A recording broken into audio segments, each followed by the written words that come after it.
Gator typed Gaydorops Winston and pressed enter as he leaned back with the smuggest of smirks contorting through the grooves in the flesh of his face. He had done it. He had caught the notorious Godwinson, and he had done it all by himself. He didn't need any Anon's praise. He was the man who could achieve the results that Ethan Ralph wanted. He caught that person, the notorious idol of the image boards, red-handed. The thought alone made his chest palpitate in furious vigor that he had not experienced since he had imagined the warmth of a blonde Puerto Rican's loving embrace. He silently chuckled to himself, his fat rolls threatening to constrict the arteries of his heart. He leaned to his side to grab the bottle of Gatorade from the floor. As he lifted back up into his chair, relieving a joyous grunt, he realized that the bottle was empty. He threw it across the room, aiming for the pile of empty bottles, some of which had been lying around for 2 weeks, waiting to be brought to the trash. He coughed, and for a brief, frightening moment thought, cardiac arrest, as he slowly lifted his mass from the worn-out chair, wiggling to release the adhesive bonding the sweat had formed between his flesh and the wood. He stomped off into a quest for a new full bottle. After having searched through a pile of bottles filled with piss, he returned 5 minutes later, steadily slipping back into his chair.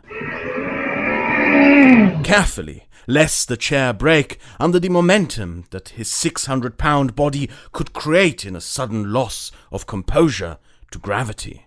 The now cooled down sweat briefly bringing a moment of cooling refreshment tingling down his spine.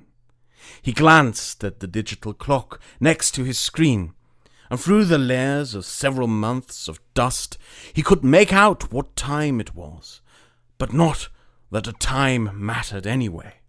He pushed his hand through a forest of empty candy wrappings to reach for the mouse, steadily maneuvering his fingers into a position that would allow him to click without having his fat fingers roll the mouse wheel. Finally succeeding, he scrolled down the thread that had become occupied by these vile people who had made fun of Ethan Ralph.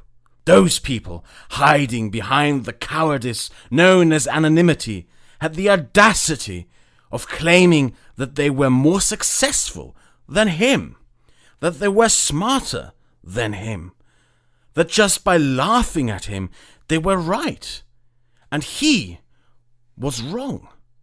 He attempted to resist his deep inner urge to reply after reading post after post after post, mocking his appearance, demeanor, his intelligence, his occupation, the sound of his voice, and everything he had been saying. These fucking incels, man. But one post, in particular, attracted his attention.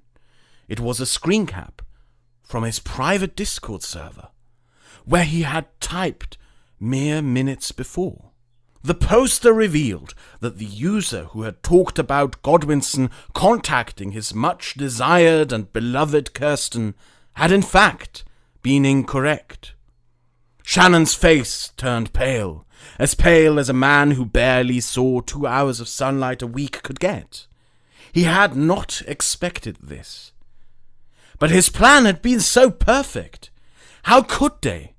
How could he, the base Shannon himself, the eternal old fag, have fallen for such an obvious ruse? All the built-up anxiety came crashing back through as he silently shed a tear, alone in his 1-bedroom apartment.